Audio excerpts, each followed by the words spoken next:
Hello and welcome to Pivotal Point Battles, where we look at the moments that changed everything. Today, we're going to the windswept coast of ancient Greece, to a place called Marathon. It's the year 490 BC, and the fate of a radical new idea, democracy, hangs by a thread. The mighty Persian Empire, the largest the world has ever seen, has landed an invasion force just 26 miles from Athens. Their goal is simple: burn the city to the ground as punishment for its support of a rebellion against Persian rule. Standing in their way is a small army of citizen soldiers, the Athenian hoplites.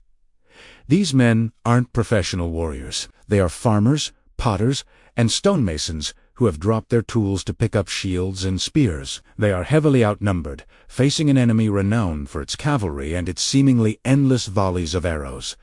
The situation looks dire. If these men fail, if Athens falls, the experiment of a government by the people might be extinguished before it ever truly began. The story of Western civilization as we know it could have ended right here.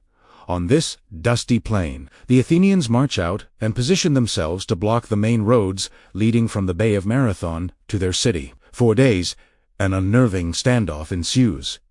The two armies stare each other down across the plain. The Persians, confident in their numbers, are in no hurry. Their cavalry, a key part of their military doctrine, is mysteriously absent from the field, perhaps raiding the countryside or still being loaded from the ships. The Athenian commanders, a council of 10 generals, are locked in a tense debate. Do they attack? Do they wait? Attacking seems like suicide. The open plain is perfect ground for Persian archers and cavalry, both of which the Athenians lack. But waiting could be just as deadly. They know the Persians have spies and sympathizers within Athens, people who might open the gates to the invaders if the army is away for too long. The commander with the most influence, Miltiades, argues passionately for a bold, decisive strike. He convinces his fellow generals that their only hope is to seize the initiative. He proposes a plan that is as audacious as it is desperate. They will attack the Persians head-on, banking everything on the superior discipline and heavy armor of their hoplites. The plan is approved, and the fate of Athens rests on a single, desperate gamble. As dawn breaks on the 5th day, the Athenian line forms. It's an unusual formation. Miltiades has deliberately weakened his center, thinning the ranks to just a few men deep. He has taken the soldiers from the center and used them to reinforce the wings, making them incredibly strong and deep. This is a massive risk. If the thin center breaks too quickly, the entire army could be enveloped and destroyed. But Miltiades is counting on it, holding just long enough. The signal is given, and then the unthinkable happens. The entire Athenian line, 10,000 men strong, begins to advance, first at a walk, then a jog. And for the final stretch, the last 200 yards, well within the deadly range of the Persian archers, they break into a full sprint. Imagine the sight.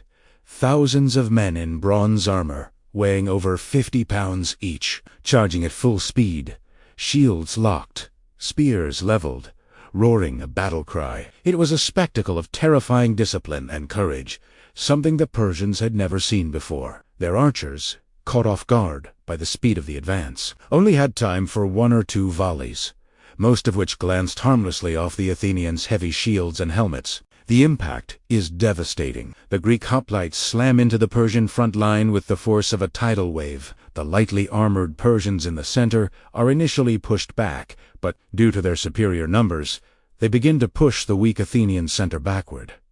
This is exactly what Miltiades had planned. The Athenian center gives ground, but it does not break. It bends, slowly retreating, drawing the best of the Persian infantry deeper and deeper into the trap. While the center is being pushed back, the powerful Greek wings are having a different experience. They crash into the flanks of the Persian army and simply steamroll them. The fighting on the wings is brutal and swift. The heavily armored Greeks, with their long spears and large shields, are a nightmare for the lightly equipped Persian conscripts. The Persian flanks crumble and then shatter, the soldiers throwing down their weapons and running for their lives. Now, the genius of Miltiades' plan is revealed. Instead of pursuing the fleeing enemies, the victorious Athenian wings stop, pivot inward, and slam into the exposed flanks of the Persian center.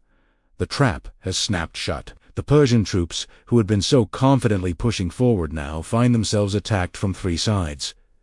Panic erupts, their formation dissolves into a terrified mob, trapped with a relentless Greek phalanx in front and on both sides, and the sea and marshland at their back. The battle turns into a slaughter. The Persians break completely. A chaotic rout ensues as they scramble back towards their ships. Many are cut down as they run. Others, pushed into the nearby marshes, drown in the muck and reeds. The fighting becomes a desperate struggle, right at the water's edge, with the Athenians trying to set fire to the Persian ships and the Persians fighting to escape. The Greeks manage to capture 7 ships, but the bulk of the Persian fleet manages to pull away and escape. The Battle of Marathon is over. According to the ancient historian Herodotus, the Athenians lost only 192 men. The Persians, on the other hand, lost over 6,000. It was a stunning, almost unbelievable victory against overwhelming odds. But the danger wasn't over yet. The escaping Persian fleet was now sailing south, attempting to round the Cape and attack the undefended city of Athens directly. Realizing the new threat, the exhausted Athenian soldiers performed another incredible feat of endurance. They immediately marched the 26 miles back to Athens, in full armor, arriving just as the Persian fleet appeared on the horizon. Seeing the same soldiers who had just defeated them now lining the hills above the city, the Persian commanders knew the element of surprise was lost. Demoralized and defeated, they turned their ships around and sailed for home. Athens was saved. The victory at Marathon was more than just a military triumph. It was a profound psychological boost for Athens and the entire Greek world. It proved that the mighty Persian Empire was not invincible. It showed that a small group of free citizens, fighting for their homes and their liberty, could defeat a vast army of subjects fighting for a distant king. This victory filled the Athenians with an incredible sense of self-confidence and pride, which would fuel a golden age of culture, philosophy, and art. The battle bought Athens precious time. The 10 years between Marathon and the next major Persian invasion allowed them to build a powerful navy, which would be crucial in the wars to come. And perhaps most importantly, the survival of Athens ensured the survival of its radical political experiment. Democracy, the idea that citizens, not kings or tyrants, should rule themselves, was preserved. The victory at Marathon didn't just save a city. It saved an idea that would go on to shape the course of human history. Thank you so much for watching. If you found this story as incredible as I do, please hit that like button and subscribe for more deep dives into the moments that defined our world. Let us know in the comments which historical pivot you'd like to see us cover next. We'll see you in the next one.